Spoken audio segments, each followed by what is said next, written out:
Welcome to the Dev Banner. This is Eric. Grateful you're here today. This is episode 3. Continue on with our program.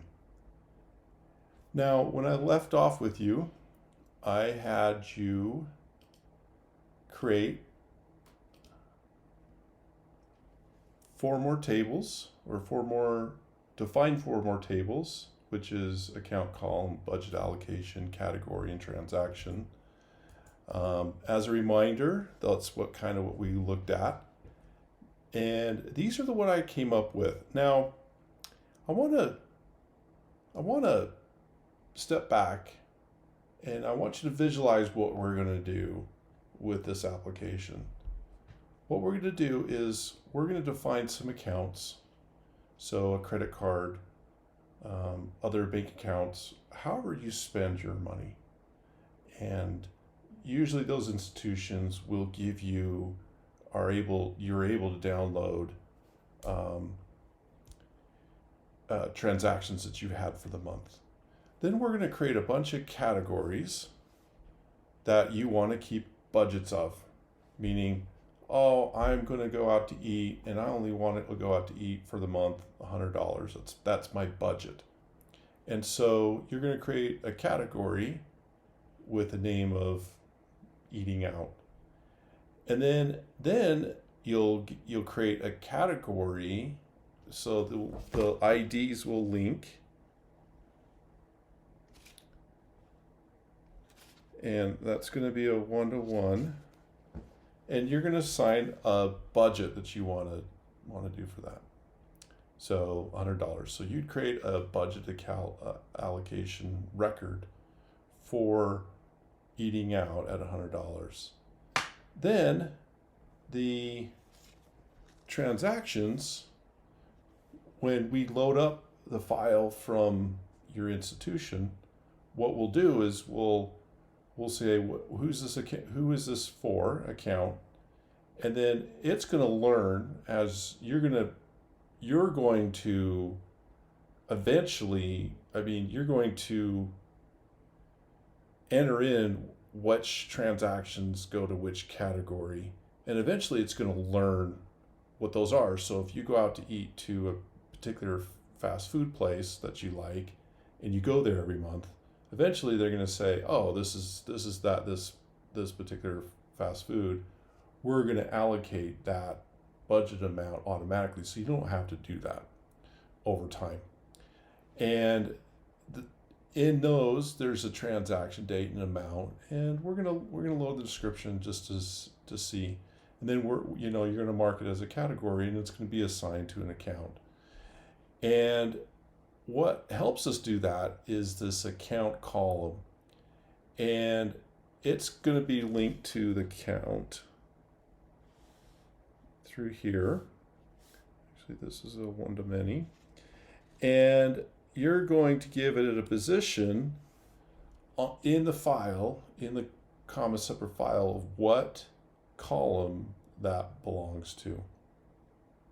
Meaning, if the transaction date's the first one, then you're going to say position 1 position 1 is date or transaction date. Position 2, let's say, is description, and description 4, because there's something in 3 that doesn't matter, is amount. And that will make more sense. And so this is also account ID, and this links also, and so, as a software engineer, as you start a new project and as you're building something from the ground up, these are the kind of things that, pull out a piece of paper, just write it up, and make sure that, things look okay, and then you start programming. So I just wanted to step back and talk about the what we're doing as a project. I don't feel like I felt like I'm not clear enough. I wasn't clear enough the last videos. And I know that this homework was from last time, from episode 2, was probably maybe a little daunting, or maybe you just skipped it all together. But I want to encourage for you guys to think and then compare what I'm doing, and then go from there, and hopefully you'll learn something. Okay, so with that, you'll see that I wrote a model for each one. So this account column, there's an account ID, a position, and a column name. And then all of these are all filled out in this model, and each one has its own.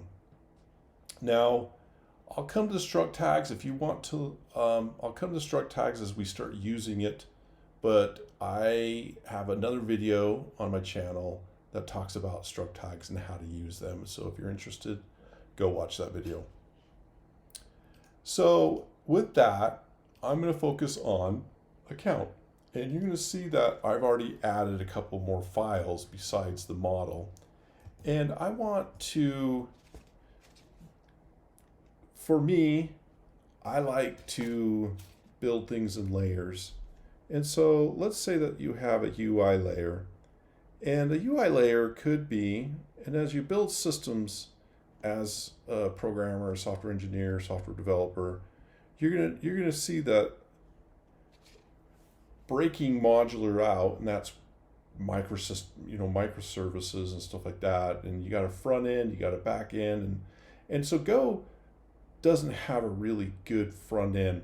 There's some frameworks out there, and hopefully we'll get into some of those in this tutorial as we go along, but I know that's going to be down the road. But let's say that you want to develop a system and you want to have it be modularized, and so that you can reuse, or at least say, oh, I've made a change to the back end, doesn't really change the front end, and I just want to push out the back end changes. You can do that. But in this case, we're going to kind of simulate this with this project. And so we're going to have a front end called terminal. And all that is it's going to be a terminal UI based.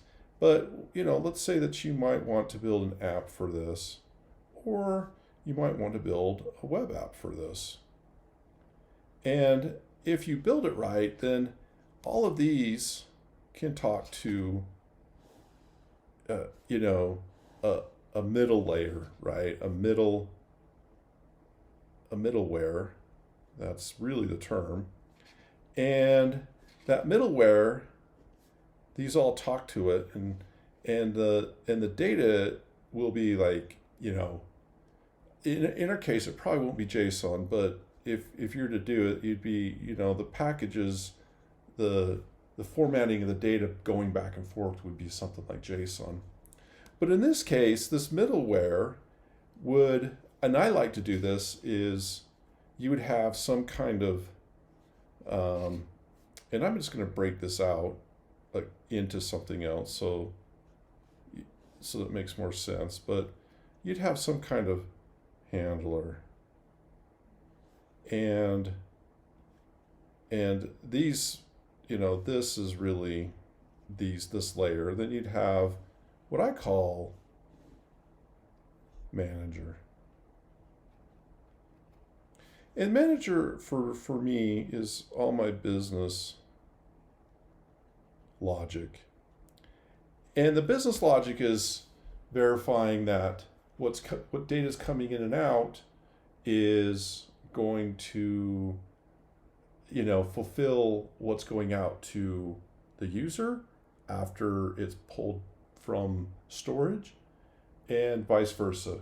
Whatever the user gives me, I got to make sure that it conforms with whatever business requirements I want, so before it goes and gets saved. And so this handler, this would be the export or transformation of data.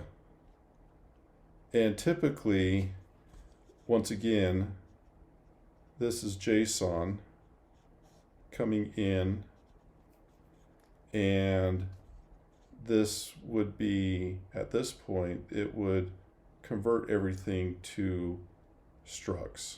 So once again, structs are, I think, backbone and the most important part of Go's ecosystem is to use those structs. And then the last layer would be your storage. Now the storage could be anything. It could be, a DB.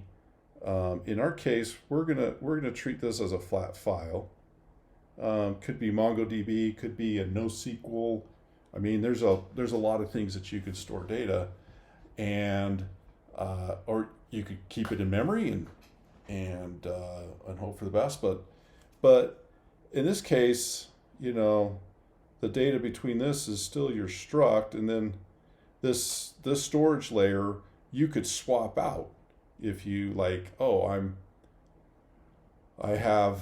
using maybe SQLite as my database, and then you got to go like, well, I got to get something more performant, and I'm going to go with something like Postgres or MySQL or something like that.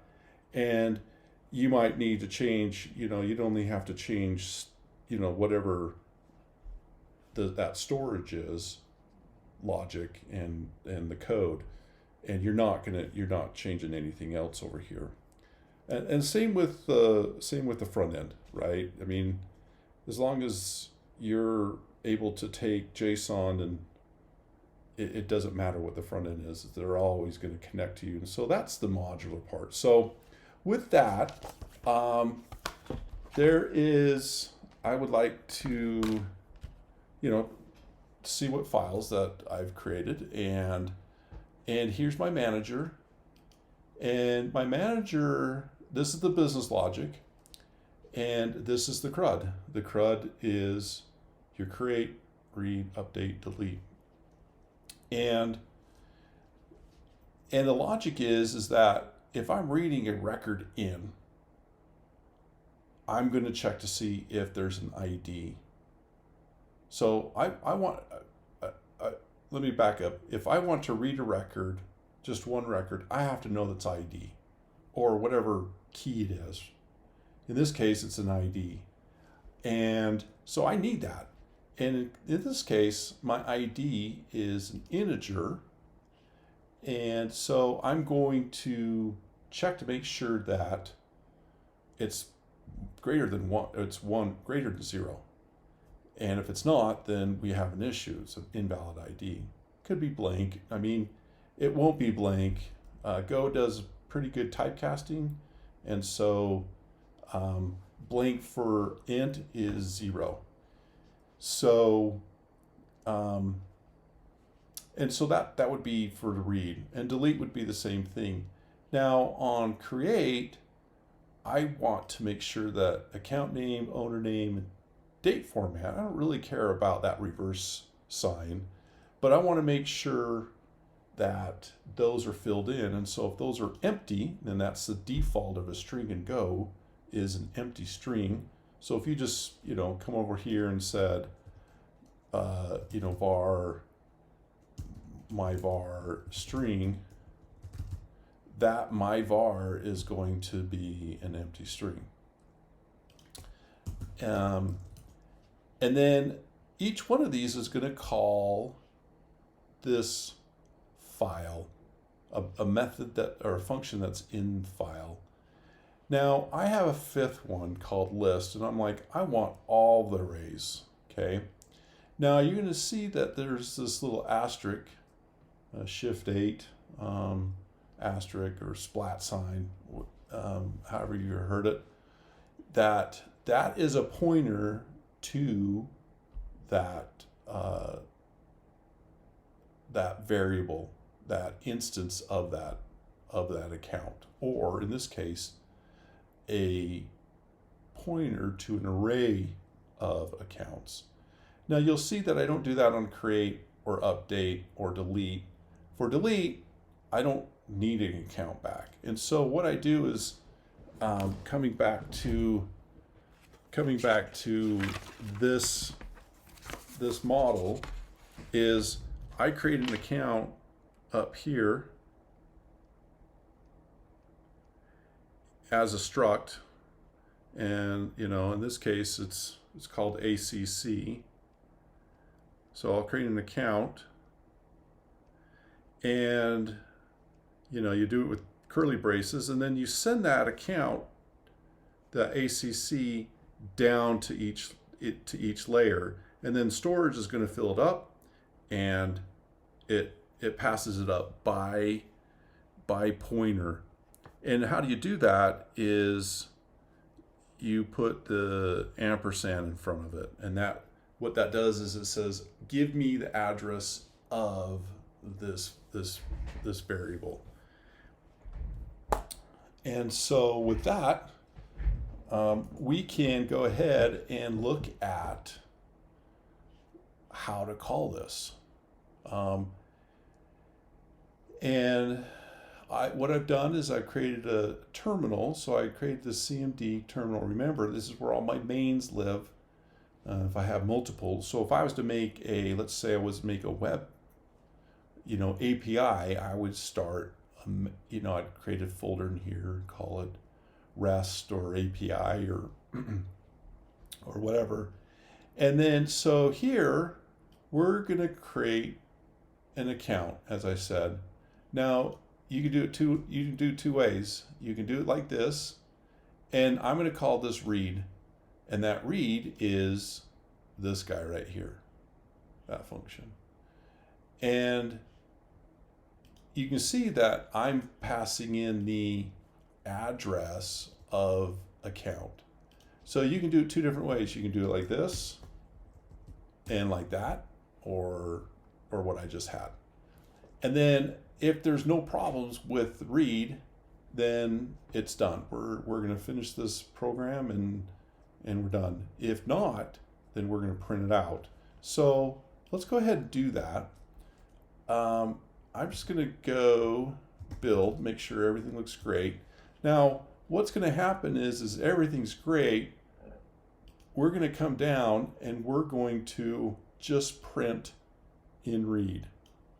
And as you see, manager comes in, it says data read. And then we're going to come in and we're just going to print if everything's great. Because we haven't set anything up table-wise or storage-wise, I should say. So let's go ahead and go.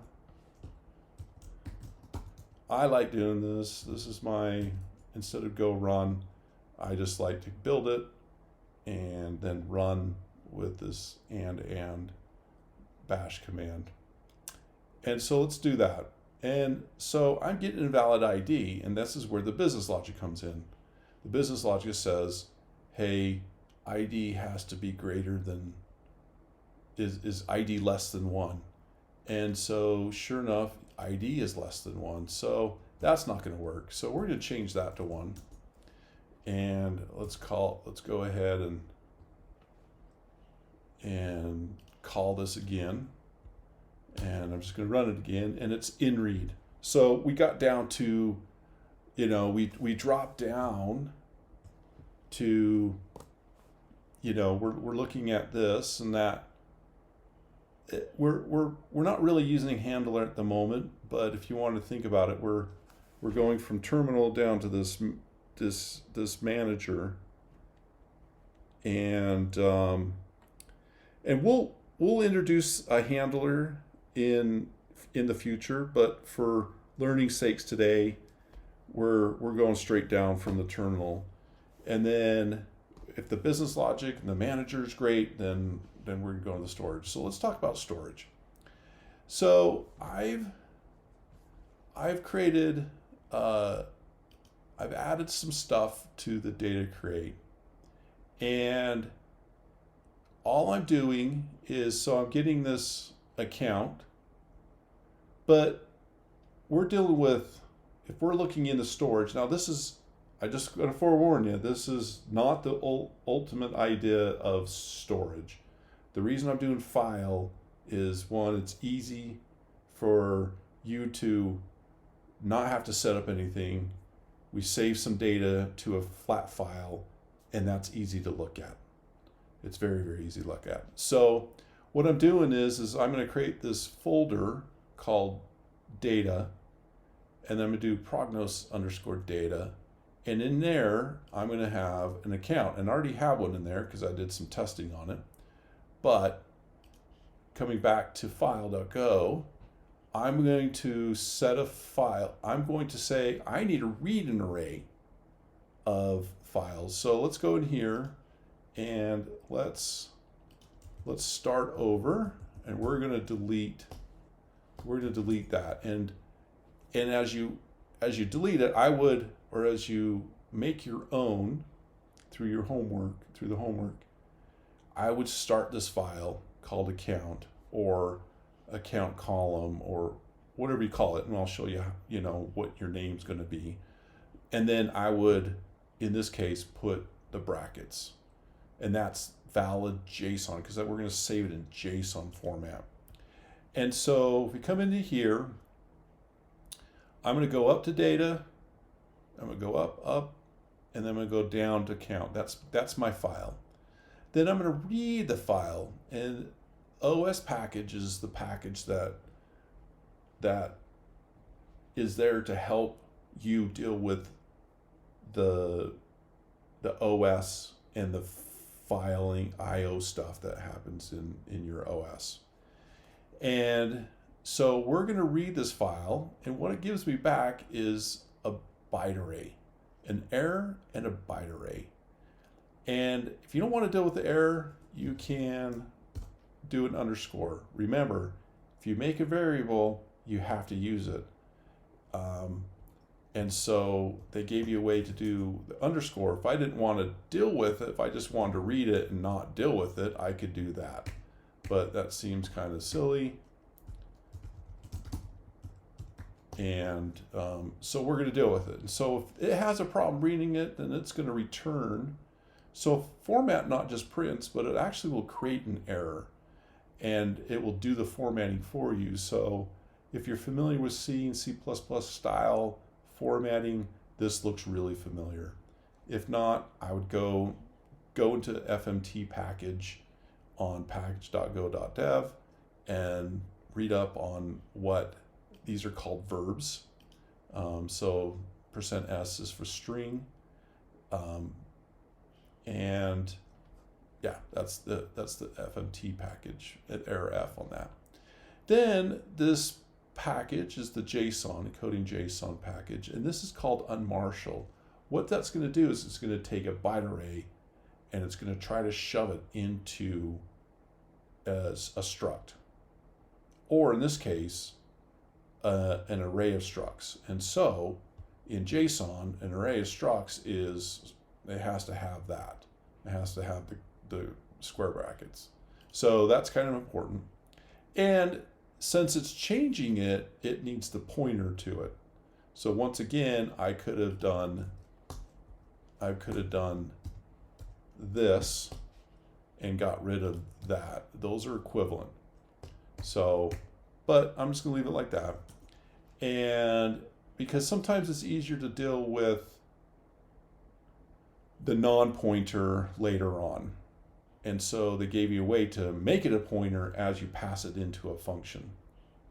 And then once again, if it errors out, we're going to send back a nice error. On create, we're going to set this max ID, and then we're going to go through and we're going to find the max ID, meaning we're going to always increment as we add. That's kind of what like a serial or auto increment does in a standard SQL database. But this is kind of the same concept. So you'll see that if I find an object, I look at its ID, and then I make sure that it's greater than the max ID, which in this case it's 0. So the first time it finds something, it's for sure going to be greater than that. And then it's going to set the objects.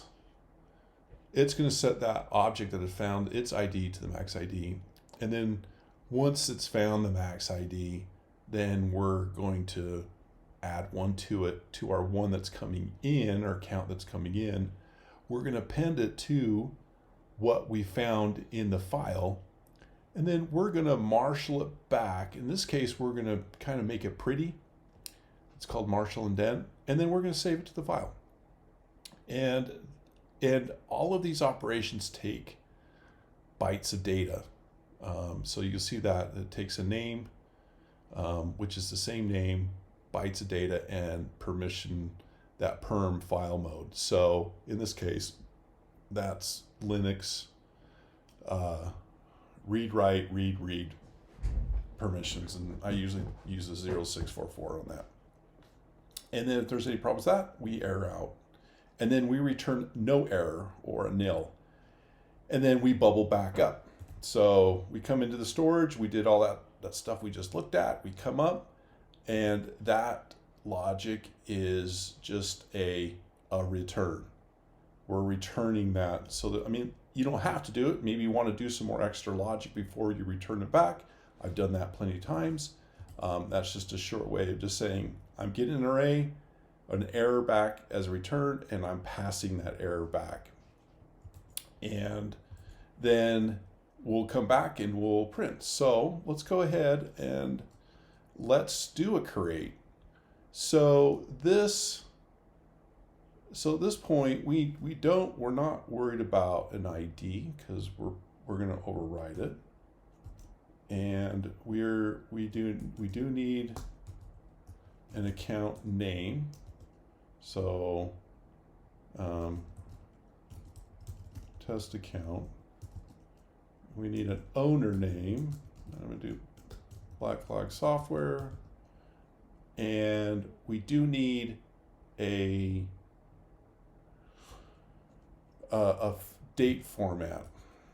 And I'm just going to do the year, month, day. And we'll talk about this as we get using that. Then we need to do create. And in this case, we're saying, oh, we need to send in an account.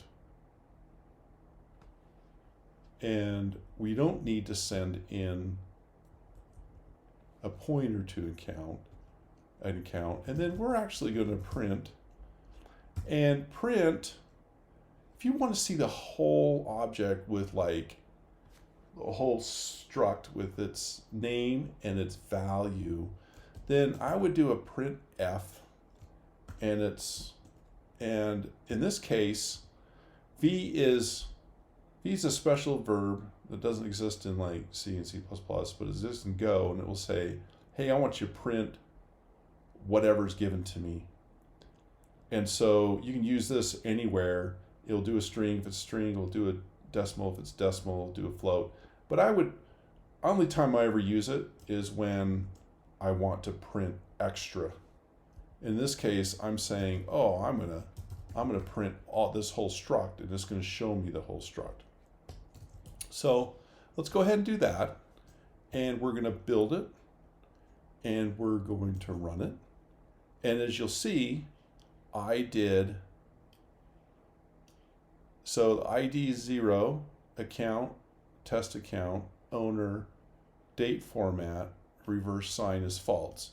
Once again, the variable for a Boolean, the default is false. And as you see, I didn't do a new line. And so whenever you do a printf, make sure you do a new line.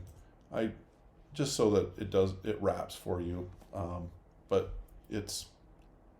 So that's our object, and it built. And if you come into account, you'll see that it created it. And that's the create. Now update looks kind of the same, and you'll see that like, whoa, I've got some same kind of data. I got some same kind of code. And that's one of the things we'll be getting at. But on this case, all we're doing is we're going through and we're finding that. So we're ranging through. I probably didn't explain the for loop, but this is how you do a for loop. And as you can see on the crate, I'm not worried about this first index. I have this first argument that's coming back from range. For loop's kind of interesting. You can do for that, and that's a forever loop. You can do for I equals 0, and then while I is less than 10, I plus plus or minus minus, whatever you want to do. Once again, this comes back to the beauty of the language is that they took something like the for loop and said, we want to make it and not have like a do or a while do or whatever. We're just going to use this one word called for, and we're going to make it so it's dynamic. They did add this range, and that range pretty much will range over a map or array. And if it's an array, the first argument coming back is the index. I'm not using it, so I have to do the underscore. And the second one is a copy of that index as it loops through. And so in this case, I just needed to read it. I'm not writing it. In this case, I need to write to it, and if you're going to write, you can't use this guy. I'm using both because it's easy. I could do this, and I could totally get rid of that like that. And that's the same thing. But I'm writing. If I find it, it's the same ID, then I want to replace whatever's in this index with what's coming in. And then I save it just like normal. So that wraps up this episode. Homework. Go ahead and finish the logic in these three. If you can, provide the logic to read, list, and delete an object following kind of the structure or kind of the pattern here. And then copy this file and change it to how you need for each one of, actually not just this file, but the manager also for each one of these. And if you don't do it, I will have them provided and for next episode. But practice makes perfect. And then option, very optional, but if you're ambitious, go ahead and make a couple of generic methods that will read and write to a file with this JSON. And so that all you have to do is send in a struct or an array of structs, and it will do it for you. And then that would be able to be used within all of these other entities. So that's the homework, and if you have any comments, please leave them underneath the video, and we'll see you next time. Please subscribe to the channel and make sure notifications are turned on.